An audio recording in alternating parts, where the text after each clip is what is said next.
Hello friends, Delhi से रात की ट्रेन पकड़कर हम सुबह 4 बजे पहुंच गए हरिद्वार। हरिद्वार का रेलवे स्टेशन भी किसी आकर्षण से कम नहीं है।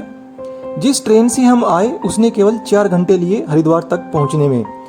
इस ट्रेन में थर्ड एसी का किराया था 500 रुपये और ट्रेन का नाम था Nanda Devi superfast. Railway station से केवल 1 किलोमीटर की दूरी पर डेरावाल धर्मशाला में हमने रूम बुक किया। यहाँ पर एसी रूम के चार्ज थे 800 रुपये। ये धर्मशाला मेन हरिद्वार रोड पर जो मेन पुलिस स्टेशन है हरिद्वार का या पोस्ट ऑफिस उसके अपोजिट साइड में है। कुछ घंटे सोने के बाद हम बढ़ चले हर की पौड़ी की तरफ। हर की पौड़ी हमारी धर्मशाला से केवल 1 किलोमीटर की दूरी पर थी और रास्ते में पड़ता है हरिद्वार का फेमस मोती बाजार।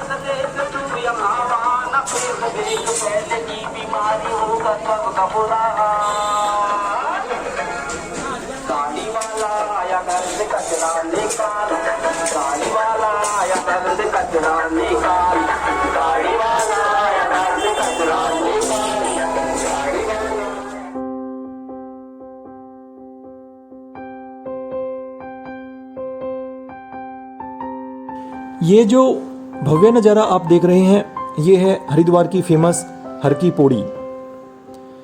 कुंभ मेले के चलते हरिद्वार को बहुत ही सुंदर ढंग से सजाया गया है। खास करके इस हर की पौड़ी पर बहुत ज़्यादा रिनोवेशन का काम किया गया है।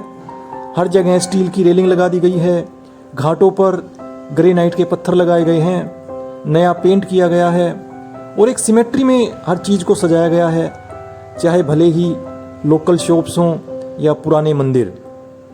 यहाँ का नज़ारा बस देखते ही बनता है, बहुत ही मनमोहक नज़ारा। और सोने पे सुहागा आज का यहाँ पर मौसम, धूप निकली नहीं थी, बादल छाए हुए हैं, तो बहुत ही मनमोहक नज़ारा हर की पौड़ी का। हरिद्वार में प्रतिदिन श्रद्धालुओं का सैलाब उमड़ता है। रोज यहाँ पर हजारों श्रद्धालु आते हैं। विशेष अवसरों पर तो यह संख्या लाखों में पहुंच जाती है। तो जाहिर सी बात है कि यहाँ पर बहुत सारी गंदगी हो जाती है, लेकिन बारिश के दिनों में आपको कोई गंदगी नहीं दिखाई देती। रात को ही यहाँ पर बारिश हुई है, इसलिए सारे घाट चमचमा रहे हैं। कुछ देर यहाँ के नज़ारे देखने के बाद हमने भी गंगा तट पर पूजा अर्चना की।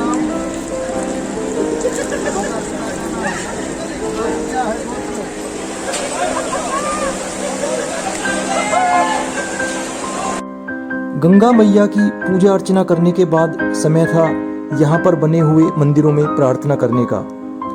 हर की पौड़ी पर अनेक मंदिर बने हुए हैं जो काफी प्राचीन हैं।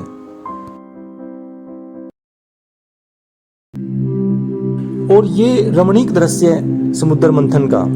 हर की पौड़ी पर 2 बहुत ही मनभावन पेंटिंग बनाई गई हैं। एक पेंटिंग में भगवान शिव को दर्शाया गया है, तो वहीं दूसरी पेंटिंग में समुद्र मंथन का चित्रण है। पौराणिक कथाओं के अनुसार समुद्र मंथन से ही अमृत निकला था। अमृत को पाने के लिए देवताओं और असुरों में होड़ लग गई, जिसके चलते अमृत की कुछ बूंदें हरिद्वार में भी गिर गई। हर की पौड़ी ही वो स्थान है जहां पर अमृत की बूंदें गिरी थी और उसी समुद्र मंथन को इस पेंटिंग में दर्शाया गया है।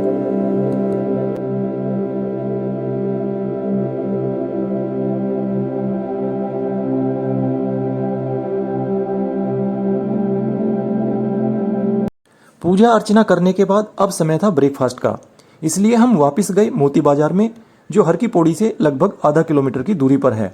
और यहाँ पर है मथुरा वालों की ये प्राचीन दुकान। इनकी 2 दुकानें हैं। अभी जो आप देख रहे हैं ये इनकी किचन है। वैसे आप यहाँ से भी सामान खरीद सकते हैं, और यदि आप बैठकर खाना खाना चाहते हैं तो अपोजिट डायरेक्शन में इनकी दूसरी दुकान है, लेकिन वहाँ पर काफ़ी भीड़ होती है। यहाँ पर हर चीज़ देसी घी में बनाई जाती है। एक प्लेट पूरी की कीमत यहाँ पर होती है 80 रुपये, जिसके अंदर 4 पूरियाँ और 2 सब्जी होती हैं। जलेबी भी यहाँ की काफ़ी फेमस है, देसी घी में बनाई जाती है। 1 पाव जलेबी मिलती है 90 रुपये में। लस्सी भी यहाँ पर मिल जाती है। नाश्ता करने के बाद हम बढ़े माता मनसा देवी के मंदिर की ओर, जो एक पहाड़ी पर स्थित है और यहाँ तक पहुँचने के लिए आपको 4 किलोमीटर की चढ़ाई करनी पड़ती है। यदि आप चाहें तो उड़न खटोला में बैठकर भी यहाँ तक जा सकते हैं। उड़न खटोले की टिकट होती है 122 रुपीज़, 122 रुपये की, और यहाँ से व्यू बहुत ही अमेजिंग, खास करके इन दिनों में जब हरियाली अपनी चरम सीमा पर होती है। ये देखिए कितनी सुंदर व्यू है। लेकिन इसकी टिकट लेने में भी आपको इंतजार करना पड़ सकता है और उसके बाद राइड का भी इंतजार करना पड़ेगा। वीकेंड पे तो 1 घंटे तक का आपको इंतजार करना पड़ सकता है। और ये माता मनसा देवी का मुख्य मंदिर है।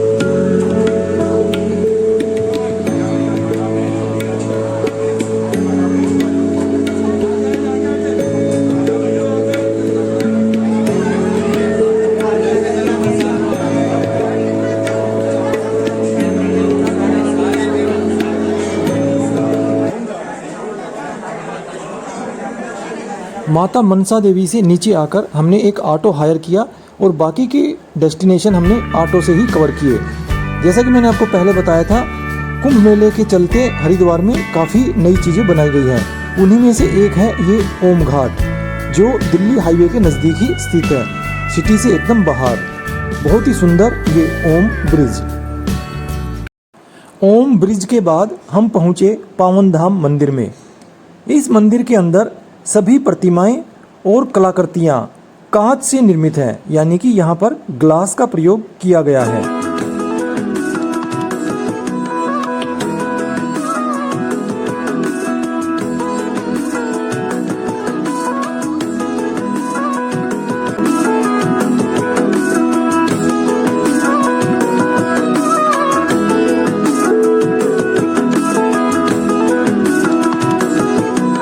हमारा 5वां पड़ाव था शांति कुंज आश्रम, जो हरिद्वार का सबसे बड़ा आश्रम है। यहाँ पर एंट्री करने के लिए हमें अपनी आईडी और कोविड की रिपोर्ट दिखानी पड़ी। यहाँ पर अनेक मेडिटेशन और योगा प्रोग्राम चलते रहते हैं, लेकिन यहाँ पर आने का हमारा उद्देश्य था अखंड ज्योति को देखना, जो 1926 से यहाँ पर प्रज्वलित है, यानी कि इस ज्योत को अब लगभग 100 वर्ष होने को आए हैं।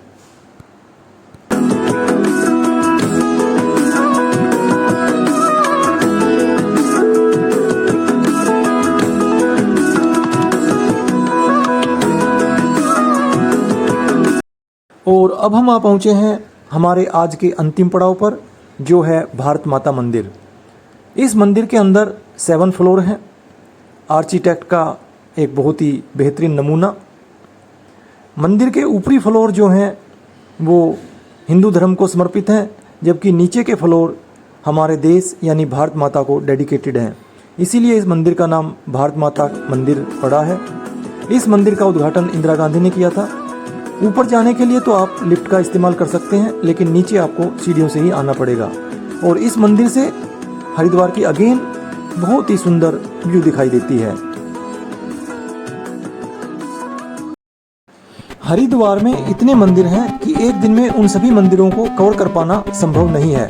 हमारे भी कई मंदिर छूट गए थे, जिनमें मुख्य थे दक्षेश्वर महादेव का मंदिर जो कि कनखल में है, और चंडी माता का मंदिर जो कि हरिद्वार के दूसरे छोर पर एक पहाड़ी पर है। कुछ मंदिरों का अवलोकन हमने वापसी में बाहर से ही किया। उसके बाद हमने ऑटो ड्राइवर से रिक्वेस्ट की कि वो हमें अपर रोड पर छोड़ दे। इस रोड पर एक फेमस भगवती छोले भटूरे की दुकान है, जहाँ के छोले भटूरे बहुत फेमस हैं। भगवती छोले का स्वाद चखने के उपरांत हम वापस पहुँचे हर की पौड़ी पर, और यहाँ पर अब समय था गंगा जी की आरती का। कभी ना भूलने वाला एक्सपीरियंस था ये।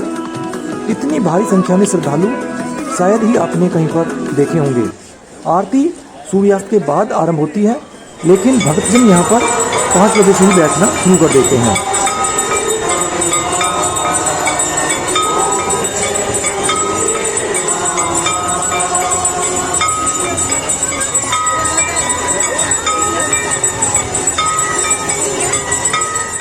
आरती का समापन होने पर हम भोजन करने के लिए गुरु भोजनालय में गए, जो मोती बाजार के ही एक एंड पर लोकेटेड है।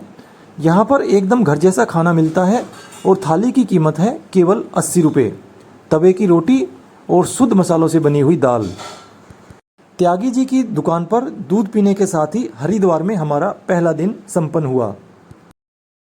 अगले दिन सुबह उठकर हम गए कुशा घाट पर, जहाँ पर तीर्थ पुरोहित बैठते हैं। इन्हें पंडा भी कहा जाता है। यदि आप कि यहाँ पर हरिद्वार में अस्थियाँ प्रवाहित करने का रिवाज है, तो यहाँ पर आपको पूरा फैमिली रिकॉर्ड देखने को मिल जाएगा। इसके अलावा ये हरिद्वार में आने वाले सभी यात्रियों का रिकॉर्ड भी रखते हैं। हमने भी हरिद्वार को अलविदा कहने से पहले यहाँ पर अपनी उपस्थिति दर्ज कराई और फिर हम निकल पड़े ऋषिकेश के लिए। और अधिक जानकारी के लिए आप इस वीडियो का डिस्क्रिप्शन बॉक्स जरूर चेक करें। ऋषिकेश की संपूर्ण जानकारी के लिए हमारा अगला वीडियो देखना ना भूलें। दोस्तों, उम्मीद करता हूँ ये वीडियो आपको पसंद आया होगा। यदि वीडियो पसंद आया हो तो इसे लाइक करें। यदि आपने चैनल सब्सक्राइब नहीं किया है तो चैनल को सब्सक्राइब करें। Thank you friends, thanks for watching.